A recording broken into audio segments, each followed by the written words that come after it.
We've got some really signature things. GH on his Earthshaker. You know, we've got some really fun stuff. And yeah, I mean, this is the second time now I'm seeing this Razor picked up versus Monkey King in the DPC. I'm wondering to see how it's going to be done. I think it was Viking yesterday or the day before that did it, and it was successful. It looked pretty damn good too. So I'm wondering if it's going to be the same. I think Nigma has to play a very clean game though. I see the potential for disaster coming pretty quickly if they start making too many mistakes, because this OG lineup, it scales very hard. Oh yeah. I mean, I love the fact that Kyle painted it as sort of the OG style. So we're going to have a 5-man movement into OG, starting off with the Fisher Seb. He's going to have to go for a skewer play if he wants out of here, but he's just not going to get the chance to do so. Some chain stuns go down. They give the first blood. That's going to go to Mind Control. They should be able to get 3 bounties out of this, though, if No Tail can stick around long enough, which he should be able to.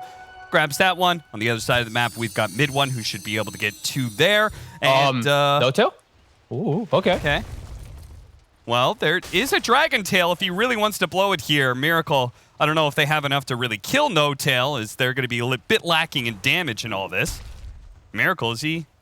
All right. It's not worth it. Yeah, I don't think it is. They won't get the kill. They'll have to chase him way too far. He'll get like a second orb off and then mana wasted. So, okay, cool. Yeah, nice little exchange there. So it is, 3 bounty runes, it looks like, for OG. And it is Mind Control who gets the first blood. So Mind Control has some Windlace enabled for bottom. Still a slow hero. He really needs the Earthshaker. And now the fact that they actually used the Fissure early on means the lane positioning now for the Veno is not where he wants it to be. So it's a little bit hard now for Mind Control to start. Weehaw keeping just enough distance there between him and Thompson, keeping that 4-stack of Jingo out of the way, but Thompson continuing to keep that pressure up and does have the Boundless Strike if he wants to nab that extra bit of lifesteal now if he wants. This is going to be, I think, a fun matchup to watch, because I have to imagine, Fog, this should be favored for the Razor, but you never know with Thompson lanes. Absolutely, and it's such a perfect. It's so perfect too, right? It's all you're thinking is Weehaw saying, you know, why Monkey King? You know, it just keeps replaying in my head for some reason in this matchup anyway. But we'll see how it does end up going. As the Link, it's going to be very problematic. He can at least dodge some hits and all that with the Mischief, and he is a bit of a speedier hero, 15 movement speed. He's able to just constantly get the Jingoos on the Razor anyway. Yeah, and if he's able to constantly get those Jingoos, he's not going to be forced out of lane. Next thing you know. Do you think you go like a fast pair of boots here for the Monkey in this matchup just to continue this kind of movement speed advantage? So he's already got him coming out, so... Maybe he is going to win the lane. Yeah. It seems Maybe Monkey like King is going to beat Razor. Yeah. We'll see. Level 2 Link is where it gets a lot stronger. Level 1 Link is pretty bad, so that is one thing for Weehaw, and he's going to need it. No Tail. Find No Tail. Continue his run of space creation, though this one does cost him his life. It's still securing Seb a lot of CS, though, in that bottom lane. Especially for a Venomancer lane, I'm sure you can't be too discouraged by that. No, and we didn't actually get to talk about that initially, is the lane setup, right? This is OG putting this lane down here. They want this Magnus to be soaking the pressure from that Venomancer. They want the Ursa top in this matchup. And mid one, he's going to be getting this decent farm, but Soxa might actually die. He steps up too far. Yeah, and a little bit of body block. Nice double stun there from Kuro. Kuro, trying to stay heaven windbound. He does manage to get off the Fairy Fire, so he'll be okay. As Thompson, once again, getting those stacks up. And all the damage that Weehaw's doing doesn't matter that much harassment-wise, just because Thompson should be able to get some lifesteal. I don't know, actually. How long does Static Link last compared to his Jingu stacks? It looks like Jingu lasts a decent amount longer, actually. A good chunk of it. Yeah, so he's actually going to have the exact base damage to counter it, because it's 70 damage that he has, and he had 70 damage stolen. So I think Monkey King's actually going to end up coming up pretty okay in this matchup. He actually going to win because he doesn't have to buy regen, while Razor does have to buy regen. So, okay. Learn something new every day. Yeah, that's pretty wild that he can actually, that Static Link wears out. Because if he had a bunch of damage stolen and his Jingu's going to round out, he's just going to have to lifesteal for a low amount. You know, but because he's able to wait it out, he lifesteals to full every time. And he's actually dodged, I think that's the second time I've seen, he dodged both ticks of the Plasma Field with his Mischief. So he's even making Weehaw use a lot of mana. Thompson's just playing the matchup very nicely, as he would be, right? He's super comfortable with it. And maybe we're also just, you know, putting out there buff Static Link early levels, as it's pretty weak at the start. Yeah. Or maybe even nerf the timing on Seb. Okay, he's going to be all right, but... No nerfs, Cap. Only buffs. We don't want nerfs in Dota. Buff everything. I guess so. Power creep is real. Invis found for Weehaw, but he doesn't have a bottle, so it's not like it makes much of a difference. And, you know, Fogged, if you were thinking about that saying, why the Monkey King? The follow-up to that is just ban the Monkey King, man. Just ban the Monkey King. Look at this Monkey King, 1900 net worth, Razor 1300. He's got a good level advantage too. Razor walks up, Orb of Venom boots, gets the Jingu stack. Now it doesn't matter if he gets linked. Set up in the top lane, this Ursa. He's taking a lot of damage here. Miracle. It's surprising to me that a Dragonite lane is allowed to actually be so offensive. They are almost managing multiple kills here so far. Just the one on Soxa, though. And they're actually getting like side pulls off. It's very surprising actually. As a Ursa Kato lane, usually you'd be able to push a lane in, especially into a weakish support like Lion. But yeah, they're doing a great job up top on the side of Nigma for Miracle. We actually has to TP out of mid. Oh. Wow. Okay.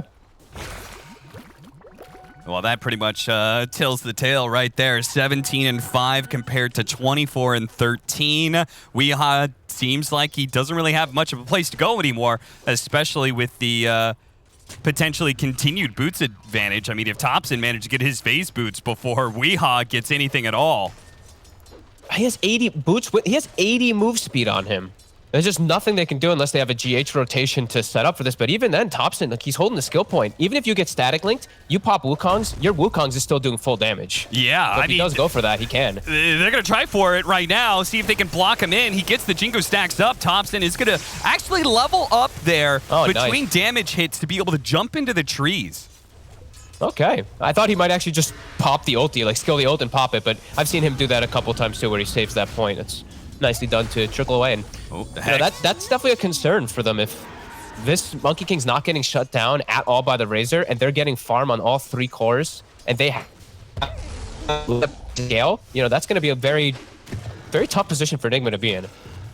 Yeah, and I'm going to look back to that bottom lane. That is also not going that well. I mean, considering the fact you have a Venomancer. Oh, jump forward. Miracle. He's coming in. He does actually get a bit of mana to be able to save Kuro. No, the blast comes through. And Soxa runs over Kuro with the Coddle Blast. Miracle's going to have to retreat back to the tower. Big Wave is pushing into him as well. With the Siege Wagon, this could be a deadly moment for him as he's going to be chased down. Dragon Tail, turn around. TP coming in from the Earthshaker. He's going to throw it out. Hits mid one as well as Soxa there. Not able to get the kill on the Ursa, but a nice body block from GH leads to Soxa taking a lot more damage.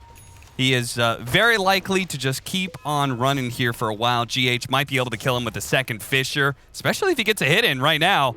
Tranquil Boots allowing him to catch up. That's why Soxa turned around. He wanted to be able to stop that extra movement speed. The Fissure, though, is enough. GH with a nice read, being able to run down the Keeper of the Light. Nicely done.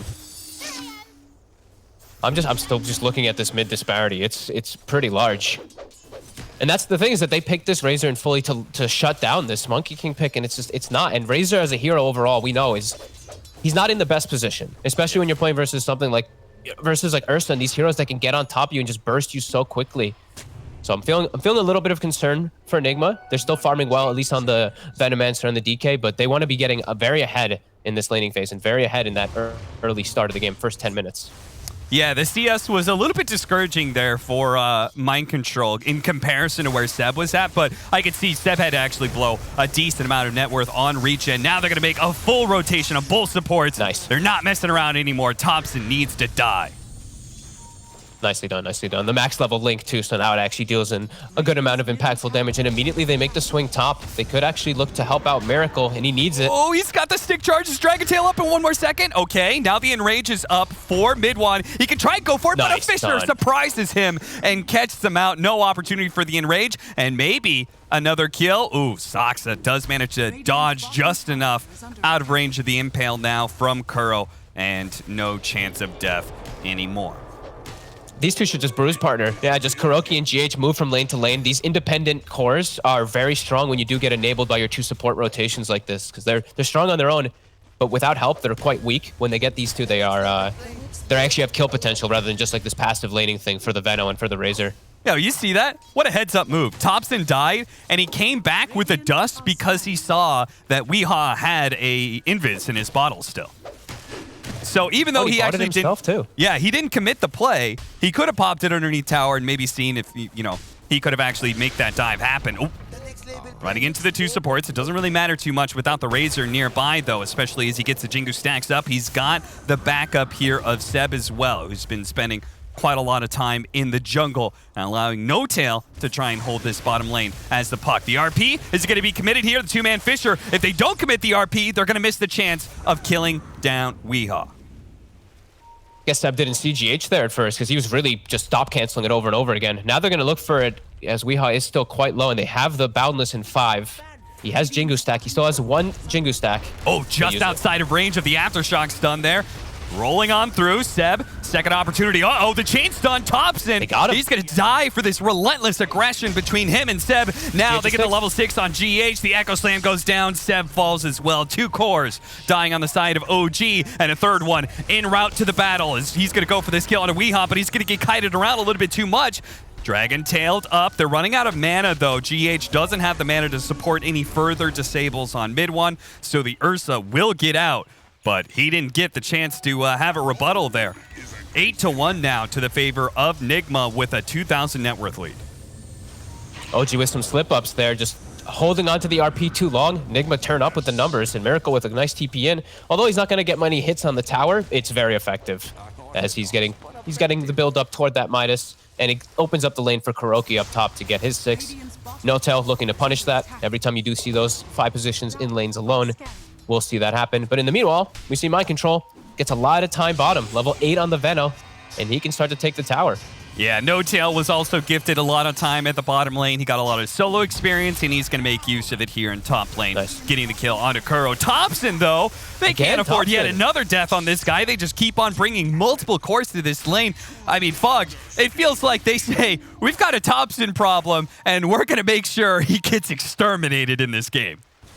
They're addressing him so nicely, too, especially because they saw that Puck, the one who can actually counter gank, he used Coil top. So immediately they make the move on the Monkey King mid. Coddle can't actually help in that regard in comparison. These two supports on the side of OG, they can't help to set up for kills or to help protect people nearly as much as the side of Nigma does. They need the Coil to pretty much do that, or they just can't actually help.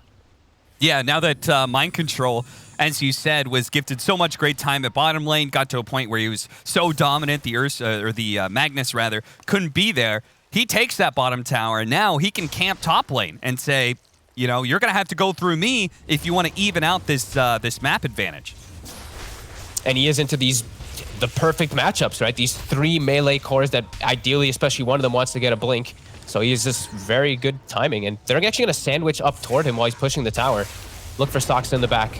They are going to be able to catch Soxa here. Now, mid one is still looking to be able to take this fight. That's because Thompson is going to be able to hop into the trees. A good position for the Wukong's command. Coil goes out, and they quickly surround Weehaw, bring him down pretty quickly. Nigma just going to go ahead. Not fully back up, though. They might try and go back in with the Wukong's command down, and Miracle still operating with some of his dragon form. They were hoping to still make use of this, but No Tail, get away from that cliff.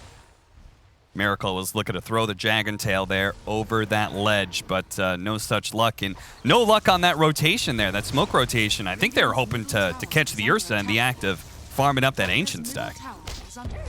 Yeah, just try to catch the Coddle and just catch the Ursa and slow them down. They do get wards, though, to watch the area. Well, they had them already there, but they get it out of range, and they get to at least identify that stacks are being made, which they probably knew was coming. They swing, take mid tower, so sure, they lose their Razor, but they got what they came for with information. As Seb bottom is forced to use the RP defensively. Ooh, that's gotta hurt. That's just one more ability on cooldown, which Nigma, they already made that read. They said, okay, if they've blown Coil and they've blown Wukong's command, we just take that mid tower. Now they're gonna retake control over this triangle. And playing active, as they have to do in the early game. They don't want to give OG downtime to be able to farm with this Magnus, Ursa, Monkey King, very just farm-heavy lineup that OG has gone for, very greedy. And this is exactly what they need to do. Yeah, GH, he walks in, gets himself a nice neutral. They're just farming the Ancients as a group. Thanks to this defensive ward. Oh. A long-range finger from Kuro will bring down No Tail. The Dream. And Miracle now, he's able to go for a Midas with this 4K advantage that they have. That's going to be able to at least have him to the position to keep up with this Monkey King, keep up with this Ursa, and be this actual carry, be that one position DK that they need him to be. Yeah. This is really, really nicely done so far by Nigma in these last few moments. Just look at this, just swinging around. Everybody always looking for kills, always looking to threaten this passive OG lineup. I mean, Fucked, I was going to ask you, what do you do as OG when the enemy team takes your triangle? And I think the answer was you take the enemy's triangle, right? But Nigma, they're one step ahead with that great ward, but now they forced enough rotations, they're going to go ahead and punish Mind Control for being so far forward. They saw 3 people at the bottom area of the map. They say, okay, this Venomancer has got to pay for this positioning. He does manage to get off his poison, so it looks like No Tail is 26 charges. Ooh. He'll have to pop that to survive. Yeah, I get, like you said, yeah, great moves from Nigma, and this time they will be able to punch back, but it does feel like OG, it's completely ulti-reliant for them to ever make those moves. While Nigma, they can make non-committed moves a lot easier with this Earthshaker, with this line, with this DK with such a good start. They can easily set these things up. It's a lot harder for OG to force them. Let's see what Sox is able to make happen with his next recalls, because that's one thing that we haven't seen used too much, is just the outnumbering and just the swinging of the map to be able to read stuff. They have a ward bottom, so they right now see that Nigma is postured as at least 3. See if they look to bring the numbers on OG. Yeah, good opportunity to, because it doesn't take much, right? With this kind of lineup, Nigma definitely have to snowball a victory with a Dragonite carry. On the other side, OG, they've got the Empower with Monkey King and an Ursa. Like, if they are given a static game, they will outfarm Nigma and eventually take over the game. Absolutely, yeah. 4-10, 3,000 net worth lead. And they do have that vision to bottom lane, but we haven't seen that move you're talking about just yet. Instead, they're going to have 3 sitting at top for now. Yeah, they're gathering actually top instead. Like I said, it's a fully an ult-reliant team for them to make these aggressive moves. So when Puck Coil is up, they can look to actually make something happen. Thompson doesn't have his, but they at least have like 1 or 2 ults to have something go on. Because, Coddle and Puck, you can't make moves. You don't have stuns. Yeah. It's just really tough. As a Blink Dagger already done now on GH. Oof. That is quite terrifying. It also means he has enough gold that he'll be able to save up for the shard if he wants it. When we start Mind Control. 20 minutes. Mind Control They're doing again. the recall, but the TP's already out. Gets away. This fast move from Nigma up to top lane that they were already making. Nice read from GH.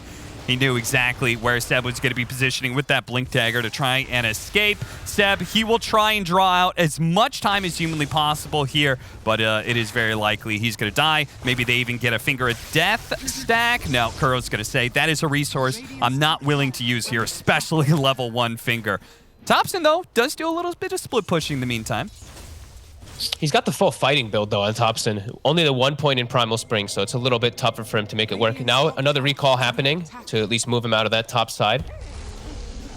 Enigma reading the maps perfectly, though, getting these good trade plays as well. Now taking top tower. Oh, he's getting very aggressive. Will have a blink soon. He seems to know the mid one's kind of alone here, and he's going to force something out. It's going to be in the enrage. See if he can get the kill before the rest of the heroes come in, and he will. In fact, now, with the supports here, he's still got a lot of damage. They've got to be very careful in kiting around this Razor, otherwise it could be death for one of them. Weeha trying to escape for the trees, but no such luck. Mind Control. Hot on their heels. GH is going to swing downwards here and maybe catch No Tail with his Blink Dagger. Does long-range Fissure, but unfortunately the Blink doesn't take him far enough to chain that stun. That was close, though. 1-0 Nate on GH, having an excellent game. Already queuing up the shard instantly, of course. And OG, it's just, yeah, it's still the same name of the game for them. Just get the farm. Mid one still not having the Battle Fury, and that's also interesting to point out, is he's still double down for Battle Fury even with the Magnus. Just definitely feeling like he needs it and wants to have the scalability. They want to just take it to late game. Enigma, they don't want that. Look at this invasive play immediately. Excellent opening with the Echo. This time the Finger of Death will be used, and this time Kuro will collect that stack in order to stop the Ursa. And they can even take some of that hard camp stack. So you can see OG, they are on full-on ratting mode. Thompson, oh, maybe not. Maybe they feel like with this split up here, Weeha is separated enough from his team that they can maybe make a play. Uh-oh. Oh. Don't think that was quite close enough to see Thompson. But this move is becoming more and more dangerous as now We does have a lot of heroes behind him. They're going to start off RP into the Wukongs immediately. Just everything they have. Take down the Razor and don't give Nigma the chance to be able to respond. Not even a word. That's the way they have to with this lineup. It's just a full committal of ultimates. On Nigma, it's much easier for them to just set off these small pickoffs. So now it's where they respond with the Razor, and what does Nigma want to do to hit back as those ultimates will be down? You still have to deal with the puck coil, but they do have a lot of ways to be able to play around that. And Miracle, he's actually, he was going to go for the blink, but he's having a really good time of just walking around and farming. He's just going to get the Radiance. Yeah, I wanted to talk to you about that. Midas into Radiance, like a double farming build. Like, how good can a Dragon... Oh! Seb, still spotted by the ward here. But he will manage to get away. DKs can scale pretty damn hard, and this miss rate will be annoying for Ursa and Monkey King to actually like itemize first, because they don't want to get the Monkey King bars. Topson is found again by Kuroki. There's just no way out of this, not with him already using his stuns. So another big pick off for Nigma. Surprisingly, the net worth isn't like cascading their way just yet, but it does feel like OG is having a very hard time for pretty much everybody but mid one. Actually, mid one doesn't even have that much farm. I thought he was going to be the farthest up there, but it's actually Topson. I guess he's just been picked off one too many times by these smoke gangs. They're just playing the space creation game, and Nigma's playing the full pressure game. And yeah, Nigma's doing a good job of continuing that pressure. It's every time somebody shows in a lane, they just start running at them. Look, Seb shows bottom for like a quarter of a second. 2 heroes start just immediately going for him. Yeah. No blink on Miracle, but he's got an arcane rune, so at least he can just pop DK form to just farm and push out these lanes while GH hunts. This is why Seb is so quick to be able to blink or skewer the way at the moment's notice, just because he is, as you said, kind of in that space creation mode, trying to actually push in lanes and do so aggressively without getting picked off. Now, Thompson's going to try. He might be able to catch him here. GH hits him, the Dragon Tail stun. The rest of OG is coming in hot, though. Saksa, he's going to look to be able to save Thompson, but the Echo is enough to be able to bring down Thompson. There goes a bunch of their damage. Now with mind control, throwing out the poison. This is going to be a lost fight for OG, as they don't even get the chance for much more than Saksa to get away. Mid one, who is kind of approaching that team fight, will be retreating, but that was just, I think they had vision of him. GH. It looks like it. Can't quite get him, but Nigma just set up for the fight perfectly. Seb actually blink like behind the shaker to skewer him into the DK to get a good RP, but instead the Echo Slam goes off, breaks the whole initiation, and that was OG. They were actually looking for that fight. Saksa was recalling, maybe looking for some type of number advantage, but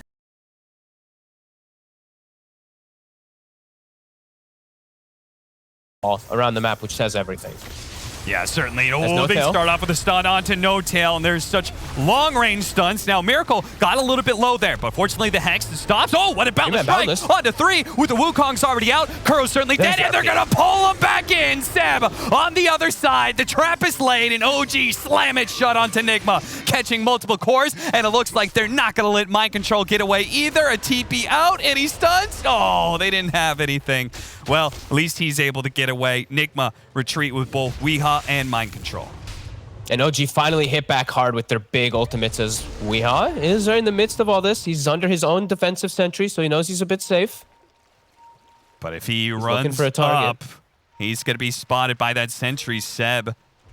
They see him for a moment. He's like, nope, I got to get out of here. Blinks forward. Still has to skewer, waiting for the Razor to reveal himself. Mind Control's actually going to be banned in the jungle here. That's troublesome. He's going to be run down by mid one. He needs one more hit. Fortunately, that low cooldown, thanks to Saksa, mid one is able to stay on top of the Venomancer. Meanwhile, Seb's trying to get away with the skewer. Mid one back into the Ancients. He's going to hop, turn around. He knows he's probably dead, but he just wants to get Kuro's kill. That's a double for him. Maybe he can still kite this out, but mid one, Weehaw, he's going to be able to run him down. Manage to get the slow. Mid one turns around, does what damage he can before his inevitable death.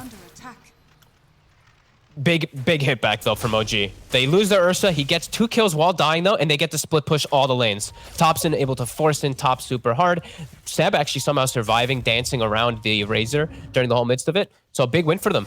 If they can do that and they can just build some time for their ultimates to come back up, that's where they thrive. They have to just play around their ults on OG. Look at this 15 read. seconds still Wukong. The 3-man stun and then the show up. But the echo comes right in. Maybe to be able to save. We push the edge of the coil, but not quite broken. He's able to steal away the damage from Thompson. Thompson not going to make it out. A double kill for Miracle. The savior of GH protects his boy in Weehaw. They keep him alive. And once again, OG. They try and cobble together some sort of team fight to surprise Nigma. But as you've been saying, man, Nigma have been excellent reads of just moving around constantly. Yeah, GH in particular, right? 2-1 and 14. He's involved in the majority of the kills. He's always swinging around and getting these stun combos. They almost were able to get at the Razor there. They did do it a little bit before their Wukong was up too, but you can see OG's trying to play a little unpredictable, where it's not, hey, we only are playing with our ults. We'll play with one ult if we can find the opportunity. But yeah, Nigma, again, good reads and keeping this lead consistent. They can't make too many mistakes, as we said, because the game could snowball out of control for them. So this is still pretty good for them. Level 18 on Miracle. He's still in a very comfortable spot. Weird part is that, like, because you've seen so many OG games, and I actually have seen it in this game specifically. Seb up top. He's going to get picked off. Miracle use the dragon form for this one. Even if he does manage to get a skewer, he likely will bring the dragon with him. Saksa, he's going to be found on the other side of the map. Nigma not wasting any time whatsoever. Saksa with a really good force staff, but can he get away from all these AoE spells? They guess the wrong direction. They guess right. He goes really? Left. He's still hidden. He blinks, and GH cannot catch up to him. Just a bit too late. Nice space creation there from Saksa. But instantly, Nigma, they smoke, and they're going to look for mid. Oh, they're going to spot Thompson. Managed to hit him. Thompson, he's going to have to try. He tried to go for a TP, but Miracle was already there. Again, Nigma, they were just chasing bottom lane, and all of a sudden, they're already into the triangle of OG. Kuro's catching out Saksa as he tried to escape earlier. A blink away from Kuro, though. It looks like Nigma are actually going to call a timeout here. They say, this is good enough for us to Roshan, gents. 40 seconds without Thompson, yeah, for sure. And they've got good ward coverage on the high ground, too. Just these swing arounds. I cannot believe how fast they're setting up these moves. And we're looking at which items have been picked up in the last few moments. My control is Crimson Guard, so they're quite a lot stronger in the fights. They'll see Saksa for a sec. An easy jump from Kuroki with Blink and Finger. Yeah, now with the coddle down as well, very, very unlikely that OG is going to be able to contest. Yeah, no ways of really getting easy vision into the pit either. Yeah. The orb can come out from the puck, but N0tail, he's very underfarmed, and Kuroki with Blink can just catch him super easily now. So they're going to just have to give this one up. Does look like. Yeah, Nigma is just, they're sweeping so quick across the map. It really feels like they're the team with Coddle at the moment. Yeah. No, absolutely. It feels like in some ways they're using the movement speed of their heroes. Like this Razor is just booking it around the map constantly thanks to his passive, the Dragonite. His Blink Dagger in Dragon form, buffing him up as well. They're immediately bottom lane. They just finished up the Roshan. The Aegis was just dropped on the ground, and this fighter's already... Oh, Kuro! Hits the Impale right as Seb came in for that RP. Now he's just going to have to content himself for maybe a kill on a GH. Mid one's going to get kited around, and Seb, hold that RP for another fight, my friend. You tried, but that timing, it was just too unlucky for Seb. Kuro hitting him with the Impale right as he blinked in. Yeah, these two supports for Nigma really are carrying the fight so hard. All the time they're getting these perfect stuns and setups, and Seb a bit unfortunate on that one there. But again, it's just the way that they can make themselves set up. Like you said, like the Aegis gets picked up and they're already making the move on the Ursa. They're just so fast. They're playing perfectly around OG's slow lineup. Yeah, that's so damn quick. Yeah, I really think he was trying to hit mid one there, and Seb just blinked right into it. Kuro. We'll never know what the mastermind's thinking there, as he is totally unfazed. As you said, Nigma, in order to win this, they have to play a clean game. And with OG's team fight that they have, like, they can win fights being 6, 8, 10K down.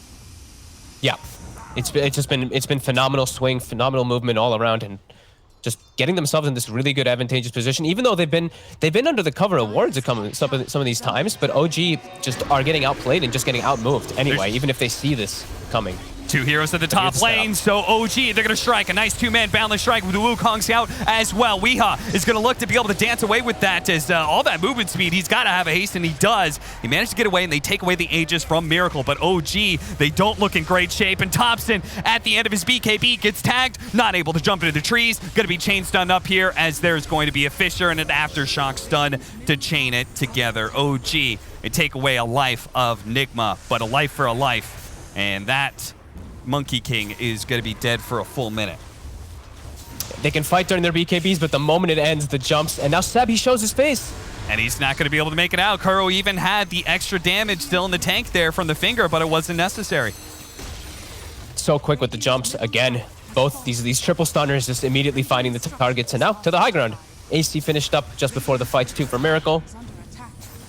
There still is a lot of deep push though coming in. They're trying to get the crab, and they will on no tail. Not even a stun necessary. Past the Hex. Finger. Breathe fire. And this is very likely a lane of barracks for Nigma with a 16,000 net worth lead. They can maybe even go for 2 here because the bottom tier 2 is already taken out. They see mid 1 actually cancel that TP from GH because they saw him being pulled back by the Keeper of the Light. Always looking for the next thing, though. That's what I'm noticing from the supports from Team Nigma. Even though they're making one thing happen, you're already seeing them looking around the map, looking for the rewards, looking for any type of potential to set up for the next play. Just on point. And now they have all their stuff at the ready again. Even though OG, they have all their stuff at the ready too. Nigma's going to back up and pick up their next set of items and just be in a comfortable position to take the fight anyway, even into all these ults, because of their just this huge net worth disparity. Weehaw, full BKB. Yeah. A lot more survivable. I was about to say, he was kind of sitting there pretty aggressively, but his BKB was on the way on the courier, and now it feels like in many ways he's kind of untouchable unless OG can strike first with that RP. It feels like at this point, Fogged, OG, they're living entirely off of Seb's big move. If he can get the right kind of RP, maybe this game can stall out, but it's getting pretty out of hand for sure. 4-man Miracle, another arcane rune for him. He'll get the jump. They're going to lead on to mid 1. They were kind of baiting him out, but maybe this bait is a little bit too tasty. Nice 2-man RP. The Wukong's man is out, but the BKB was already activated by Weehaw, so he wasn't chain stunned. And Miracle, he actually man fights mid 1 and gets the kill before he dies. Now it's going to be Thompson inside of his own Wukong's command with no way out. The magic damage is too much for him to handle. And Weehaw, what a comeback for him in this game, man. I'm sure there have been a lot of Weehaw haters saying a lot of things about this man, and I'm sure they were having a mouthful when it came to the first 5 minutes, that laning phase, and him just getting dumpstered by Thompson. But he recovered very nicely in this game, and a big reason why they're able to hold out through that team fight. Yeah, absolutely. And we see, though, they're able to actually kill Miracle, but the amount that they have to actually use because of this just advantage that Nigma has built up, that's where you're seeing the difference. If they were more on even footing, the DK dies faster, then maybe they can look and set up and get some more kills. But yeah, that big farm definitely coming into play. And looking back on it, where in your opinion did that advantage come from? Because it certainly wasn't from the laning phase. As we, like the first 5 minutes went pretty well for OG, even if Seb was eventually forced out. He was farming neutrals pretty well. So where did it all turn so badly? The two supports, GH and Kuroki. These two, they handheld the whole mid game, that whole like 7 to 16 plus minutes when Shaker got the blink dagger.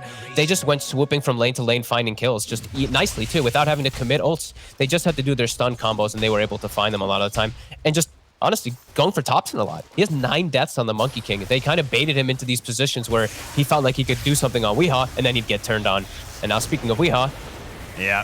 Yules onto Seb, stopping the skewer and ensuring that should be able to fight this still with the BKB coming out. He walks away from the coil pretty easily. His mind control should be able to finish off Seb thanks to the Spirit Vessel. He even throws the E-Blade before Thompson can actually get away. BKB pop, turns around, but honestly, the damage just looks sad as Miracle man fights him inside the Wukong's command, not giving a damn apparently about all these statues. A finger of death will make the difference here as it's Thompson to go down first. All right, says Thompson, and I'm beginning to think that's what OG is saying for this game. It's time.